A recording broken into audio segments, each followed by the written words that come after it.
Get this 11 to 1 weekdays on the Triple M network. Daniel Kitson does not want to say that was Boom Crash Opera. Fair enough. Would anybody really? Some more fake applause for Daniel, if you would, Mr. Marsland. Thank you. Thank you. Thanks for coming in, Daniel. Thank you to all the fake people. They're the best quality of fake person on radio. What do you want to talk about, Daniel? Let's see what issues are concerning you. I don't know, really. I've literally just woken up, and then we got here a bit late because I forgot my inhaler, and so we had to go back to get the inhaler. Oh, the Ventolin inhaler. Yeah. Yeah. Hang on. It is actually here, listeners. We didn't make that up, so... Yeah. That with the noise of medicine. That's right. It's good stuff too. There's not enough radio that preoccupies itself with the sound of treatments. We'll have our mystery treatment. Flu shot Wednesday. That's right. We've just had the flu shots. We're slightly dizzy because we got lured in for a flu shot. Really? Who did that to you? Someone over in the boardroom said, "Who wants a flu shot?" And Tony and I said, "Yes, please." I think it was a work experience kid, wasn't Yeah, they're mucking in. Triple M really takes care of its people. That's right. I hope it was an accredited physician. Yeah, and not something that have just injected into you that makes you only have one thought per break. One thought per break. If they could invent it, they'd use it. You know? We've never managed with one thought per break. We like 17 thoughts competing and none of them ever quite concluded. Yeah. That's fair enough. Just a lot of grubby thoughts, just scrabbling over each other, going, think more about me. Now, one thing that you do when you come out here, Daniel, and it's not much of a secret, but you get onto the community radio and you do a midnight to dawn shift. Is that right? It's 2 till 6. 2 till 6. Yeah. What goes on between 2 till 6? Oh, I'll tell you, it is absolutely crazy. It's absolute madness. There is cups of tea. Or there is times when you really struggle to stay awake, and there is an almost entire absence of listeners. It's crazy time. You must get some callers, surely. We've got a regular man called Greg who phones it in and makes things rhyme with our names. Well, that's pretty good. He's good. And then that is largely it. Last week, a man who called himself the Milky, he phoned in. So I had a lot of time for him because he called himself the Milky. What was he up to? I've got no idea, but I'd like to gamble it involves milk. There you go. Bakers, that's a big demographic at that time. Eh? Bakers. Well, yeah, but they can't be phoning in a radio station. They've got to be kneading and proofing, haven't they? They can't be going, I'll just leave this to rise for a bit and I'll call in and request, And you play your own music at that time? Yes. Does it matter really what gets played at that time? No. But then that's the wonderful thing about Triple R is that I can play literally whatever I want, and so it literally doesn't matter if I accidentally play the wrong thing on my iPod, And I meant to play the Will Oldham Williamsburg Horror by Jeffrey Lewis, and by mistake I played Baby Got Back. It's fine. Have we got any of that coming up? Not sure. Any of that Baby gear? got back. Maybe got back, maybe we could swing. I did a show years ago with Mick Malloy where there were so many songs we had to play, there wasn't enough room for sketches. So we decided to do what you occasionally hear rumours that some stations will do this. Cut out a verse and chorus, Yeah. create a shorter Breakfast version. edits. Now, you might think that What are they that's... called? Breakfast edits. Breakfast edits. Oh, radio is evil to the very core, isn't it? See, it sounds like it's evil, but think about this. Wouldn't you like to hear a single verse chorus version of Summer of 69 by Bryan Adams? We got that thing down to 53 seconds. And we got nothing but thank yous. Well, call me crazy, right? But I think you could cut out the middleman and a lot of trouble simply by not playing any of that song. Oh, well, that's true. That's true. I think we're sick of hearing about that first real six string back in the summer of 69. I heard he played that until his fingers bled. Well, yes, that's how he tells it. Yeah. He should have kept going. What's the story, Daniel? I don't think you've ever filmed one of your shows. There are no Daniel Kitson DVDs. No, there are none of them. Just playing hard to get? Well, I'm an artist, I see. and that means that I'm fairly contrary. Right, so copyright menus will just soil the act. Yeah, I don't know. I just it's a mix. I can't really be arsed with it, and and also, I don't know. Just I'll do it at some point, but I prefer the idea of maybe recording a show on vinyl. Yes. Yeah. I really like that idea. So that'll probably happen at some point. But it's a mixture of contrarianism and just being very easily distracted by other things.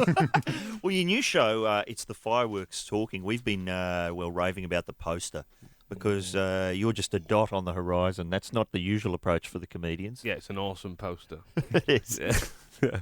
What about the show itself? What's it about? What's going on? It's awesome, isn't it? It is good. Yeah, it's awesome. Yeah, I It's see been it. a lot. It's Awesome great. from the get-go to the let-go. Thank I mean, now, you see, it's a tricky thing, this, for me, because I'm sort of... I'm probably not naturally inclined towards sort of trying to get people to come and see my show. No. Sort of, particularly, without wanting to sound offensive, people who listen to Triple M. Oh, okay. So I thought I'd be a bit rude about them, and that'd be a test, you see. And Oh, then okay. the people who heard that, I went, oh yeah, I see what he's doing. I do listen to terrible music. I'll probably go and give him a go anyway. Okay. They're fine. But the people who go, how dare he, I'm going to write a furious letter, they should probably not bother. Or furious MySpace comment. Yes. Which is the more... I'm going to write a livid blog. I heard Daniel's so-called Kitson. But I love whenever there's an article about you or your show, they'll always go, sometimes he might be swearing at people. Sometimes he might be reading one of his nice stories. Yeah. It's like there's two poles with you, isn't Yeah, it? people seem to really struggle with the fact that you might not do exactly the same thing all Right. the time. You know, call me mental. But for example, in the case of all the bakers, they don't always bake, bread, do they? No, that's true. They sometimes bake tasty little pastries. Yeah, You know. yes, they do. Yes, Yeah, yes, exactly. delicious Yeah, pastries. lovely pastries. Yeah. So I like to think of some of my shows as pastries and some of them as loaves. There you go.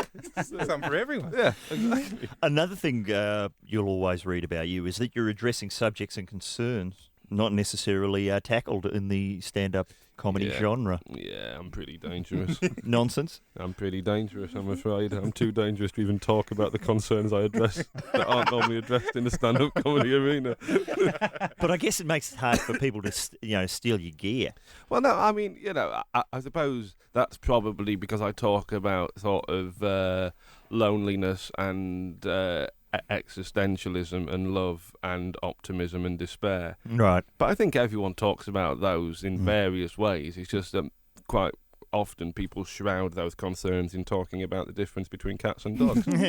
Airline food obviously covers a lot of those Yeah. that you mentioned. Yeah, of course, it's so tiny, it has to be full of existential despair. Loneliness. I mean, that's something most comedians would know a fair bit about. Do you have an artist's garret where you sit with a quill in hand, penning your lonely material? No, I've got a 2-bedroom flat, it's very comfortable. Well, I'll tell you one of the concerns you addressed in last year's show. And Yeah, I thought go on. this Yeah. was a great topic. Things that are really good that only a few people know about, Yeah. then everyone finds out about them, and suddenly they don't seem as good anymore. Yeah. Well, speaking of which, I'm doing these secret late-night gigs as part of the festival, and Susan Carboni and... what's the name of the bloke who does the thing in the Age with her? The terrible diary column. Oh, at no. the Back back. to is it Don't read Lawrence Money? Yeah, God, those two people are the very epitome of hate, aren't they? What have they gone you? Oh, well, first of all, Carboni, about 4 years ago, came up with the awesome idea about having an article about comedians with beards. Which, to be honest... What an angle. Which, to be honest, did not warm me to the woman. And then I saw her talking loudly at the back of a gig whilst trying to get off with an American comedian, and I thought, well, you are scoring all manner of hits. Did he have a beard? No, he didn't. But he did have an implicitly... I can't possibly say that. But it was very implicit. And they've taken it upon themselves to tell people about this secret late night gig, and we've gone, well, it's not secret anymore. It's like, oh, look at what we've done. Well, I'll tell you what you've done. You've ruined something. You absolute... I can't possibly say that. Just say beep. Love a bit of beep on the show. Yeah. All right, things that only a few people know about. but that are really good. There's a lot of those about. Something I occasionally mention on this show, it's something that not a lot of people know about, is a show called Mr. Show, a sketch comedy show made in America in the early 90s. And I see one of the two blokes who do that show, David Cross, Tobias from Arrested Development, is a big fan of yours. Is that true, or is this just fluff in your Hang on, let's press have a look at release? that. That shouldn't be on Somewhere in one of there. these. That shouldn't be. I mean, it's true, yeah, he thinks I'm great, but then I think he's, quite good, so it's a bit awkward. No. Oh, it's in one of these documents I've got here. Oh, Just talk yeah. amongst These yourselves. documents. Making it But up, there you Tone. go. I'm not. Sprung, Tone. Look at this. Here we go. It's in one of these documents. He's just pointing at the internet. Here we go. There's a guy nobody knows about yet. He's a young guy from Yorkshire called Daniel Kitson. That's me. I'm And a he's young guy. honestly the funniest comic I've seen in my life. Seeing him was the first great stand-up experience I've had since Chris Rock's Bring the Pain special. I want to do anything I can to introduce him to a US audience, says David Cross in Entertainment Weekly, 2004. Yeah. 2004 was a good year. Yeah. You were really young then, apparently. Yeah, God, I was young. Christ, I was so young and entirely from Yorkshire. Oh, that's correct. But that show, Mr. Show, have you seen any of that program? I have, yeah. I thought it was okay. Yeah, it's one of those shows. I didn't. I've got friends who really, really love it, and who did a lot of. Oh, you'd really love it, and I quite liked it. I was confused by it at first, and then I got the DVDs and watched it from the beginning. Some things only make sense if you watch them from the beginning. But you've seen a bit of it on YouTube, haven't you, Ed? Yeah, I like it a lot. And the book, apparently, about the show. Have you seen any of Aaron Sorkin's? Studio 60? Yeah, No. Yeah, I've seen a for little the bit of new that. thing. Yeah, I've only seen one episode, first episode. How have you seen that? Illegally. Illegally. Yeah, downloaded onto Yeah. the Xbox, you all. Illegally. Yeah, you know it. Using Microsoft's equipment illegally. Well, I'm sure Mr. William Gates is fine with that. Yeah, all your bank details He's apparently not have at gone. all. He's not at all a litigious gentleman. Well, listeners who call this program claim that, when you're using Microsoft software and the little... No, it's Richard that claims this. No, this is not my theory, but Oh. I'd imagine that I think that all the things you Google, they're put into a database next to your name because they that's always have. awkward. They always remember the lists. That is very awkward for me. Because I have Googled my own name with a combination of horrific words. What will be in your file, Mr. Marsland? Exactly. Teabagging, Yeah, teabagging. upskirting. Sanchez might drift through. No, but the hourglass symbol. When yeah. it's turning and you're waiting for nothing. Right. All your bank details going to Bill Gates, according to our listeners. Well, that's why I have a Mac, because then all my bank details go straight to Steve Jobs. And I'm fine with that because he's got the surname Jobs, which sounds a bit like Jobby, which means poo. Cop that. Who's laughing now? Yeah, exactly. In But- your face, Jobs. But hang on, what were you saying about the Aaron Sorkin show? Is it good? Well, I've not seen it, but I absolutely adore the West Wing. That's literally my favourite thing of all time in the world. And my friend John, who lives in New York, he has seen his new thing. What's it called again? Studio 260 60 on Yeah, the yeah, Sunset yeah. Strip. Yes. And he says it's great, but it's not got the same sort of inherent level of heroism as Yeah, that's right. the West Wing has, but it's just sort of really good people just being good for the sake of other people. Whereas in Studio 60, it's just about making a TV comedy show. Yeah, exactly. So it's not as, we're going to change the world for the better, and you put a funny nose on. It's not quite. Well, isn't there two of them? There's one called And 30 Rock. 30 Rock, Yeah, and the that's word the is that's better than Studio 60. Oh, really? Yeah. Really? But we haven't seen I've either seen of them. 30 Rock a little bit. What's your verdict? Illegal. Illegal. Hey, whatever. What's your illegal verdict, you lawbreaker? Can't believe you've been breaking the law in the name of Triple M. Just in the name of a love of cats leaping backwards into a sink. That's what my love. That's Ed my great spends love. most of his time watching. Oh, on. look at this, actually. I did some work last night. I've compiled. Wow. These are all the phrases that people think their cat is saying in English on the, Okay. on the internet. Now, hang on. In what sense is this work? So, I did some work last night, and I've got a list of phrases people think their cats are saying.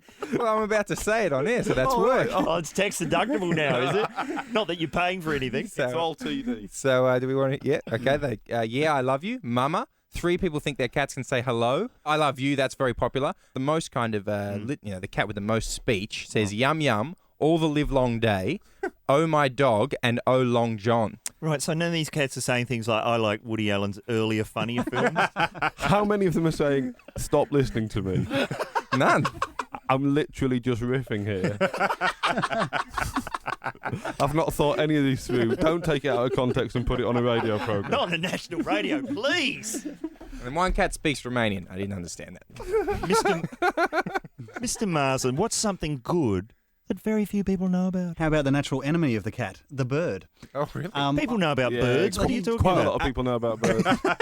A particular style of bird called the woolly wagtail. I know the wagtail. Yeah, but like so many cats eat them because their nests are very low to the ground. But they have this amazing thing if they've just, a whole bunch of their babies have just hatched. They'll get very protective. So if you walk near their nest, they will then feign injury on the ground and flail about, kicking up dust, pretending that they've been injured. So you'll go over to them. So they sacrifice themselves for their babies. Wow. That's pretty cool. And no one knows about that. Yeah, it's pretty cool. Yeah, that's very cool. Rather touching too. Yeah. Wrong show to do it on.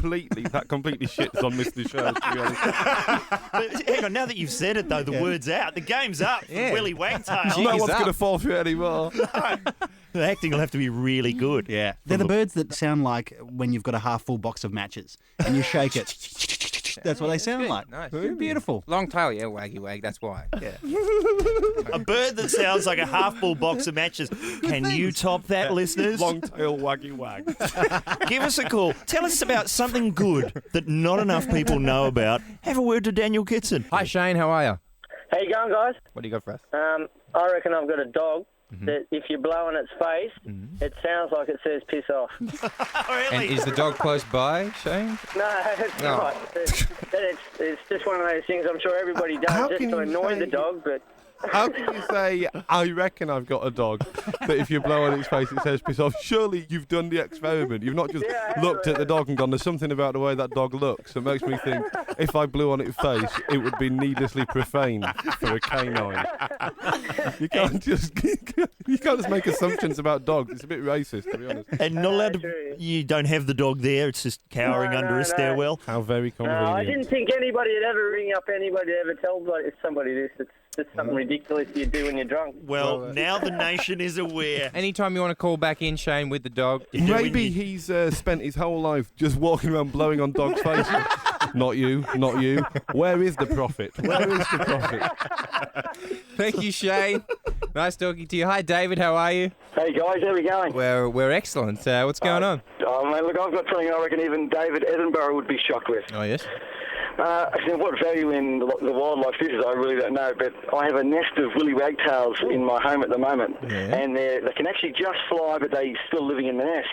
And what they do, I've been watching them, if they know that you're watching them, they'll land on the ground, they'll fluff their feathers up, and their tail will drop to the ground, and they'll run across the ground, and they look like a little mouse. So I've got no idea why they do that, but that's what they've been doing. That is very generous applause. Well, it's really wagtail, so What do they I get a bit do? excited. They're just hamming it up. They're just camping it up. Look, I had no harm I didn't want to take any harm to the little birds, but then you think they're a mice, you want to kill the thing. I see. What?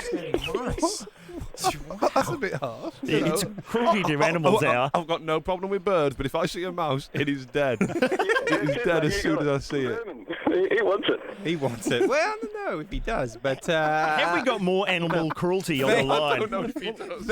I don't know if he does. That's an excellent. He wants it. I don't know if he does, but I'll confirm that on tomorrow's show. but thanks very much for your take on things.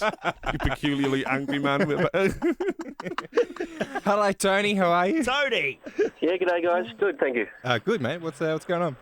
I've got the assassin bug, which is a very clever little thing. It knows that termites, given the problem we got in Victorian housing with termites, it knows they drag their dead back to the nest. So it'll dangle the dead one out by the nest, and then when another one comes to grab it, it gets them. Oh, wow. So When you say you've got an assassin bug, this is like a species or something you've trained up yourself? no, just a little sideline. I'm thinking of breeding them up and selling them at the flea market. You've dressed a termite up like a ninja, and And they wear a cape. That's a get this, listener. Have we got anything that isn't to do with the animal world? Mr. Cavalier? Let's see. Hi, Guy. How are you? Good, how are you? Really good, man. What bugs have you trained? No. Oh, so it's Deadwood. Deadwood. Deadwood, Yeah. the TV series It's is, the greatest show. isn't Why it? don't they show it on television? Couldn't they sort of run a bit of a, pointing their swearing It's not in as the good as show the West Wing. beforehand? Well, Daniel's saying it's not as good as the West Wing, It's not as good as the West Wing. but the West Wing doesn't have the high swearing quotient. No, but in place of the high swearing quotient, it's got honour. And, call me a samurai, but that's what I go for. There's not a lot of honour in Deadwood. I mean, it's really... How would you describe it to someone in language fit for radio who hasn't seen it before, Guy? It's a cowboy show with sex, violence, a couple of fart gags, dead bodies. It's history. It's educational. There's a lot going on. I think you're reaching now, to be honest. It's educational. If you watch 4 episodes in a row, you become immortal. No, there's a lot going on in Deadwood. It's basically about what happens when you set up a town where there's no system of law and order whatsoever. And basically it's left up to the former Lovejoy, Ian McShane, to keep things under control while running a brothel at the same time and trying not to be fed to the pigs. You see, that sounds more like a hilarious sitcom than a drama to me. No, we're right behind you, Guy. We know what you're talking about, but if you are renting the DVDs, have the profanity filter set to on. Then there won't be much left. Hello, Sam. How are you? Yeah, not bad. I'm just going to say, saw your show a couple of years back, Tales for the Wobbly Hearted at the festival. Thought that was one of the most amazing live stand-up, well, not really stand-up because you were sitting down for the whole thing, but it was just a really amazing idea for a show. Just so, thumbs up. Thanks very much. Show I think everyone should see was Robot Chicken. Oh, Robot Chicken. Is it animation, It's Sam? an animation sketch comedy, and it's stop frame animation. It's absolutely brilliant. I think Tom Green is one of the writers. Oh, okay. And what happens? What are the Is it like a serial or is it? Well, there's sort of ongoing gags throughout each episode, and sometimes there'll be, longer skits which will go for like maybe 5 minutes, and then there are ones that go for 3 seconds. And there was one where, Lindsay Lohan is battling it out to become the master of the universe, and Sean Connery is sort of her teacher. And he just has one great line, "I'm not drunk, I'm Scottish." There you go. Okay. I'm guessing, Daniel, you don't have the Robot Chicken DVDs at your house? No, I don't. But I think that man's probably entirely right about everything because he said that thing about my show. And it would have been much easier for me to believe that if he'd not plucked a racist joke from that sketch. So the back of his story about it being the funniest thing. I don't know what the story is with Robot Chicken, but I do know it's always on in the IT department here at the station when I walk past. It's getting big yucks. There's a bloke looking at Robot Chicken, and when I walk past, he's quickly soldering something. They've downloaded it all. Thanks to everyone who called us up with a well-kept secret. What about Capril? Have you ever heard of that for an idea? Wear a cape to work. I think that's a phenomenal idea. And it's slowly catching on. Yeah. At first, people just didn't really take to it.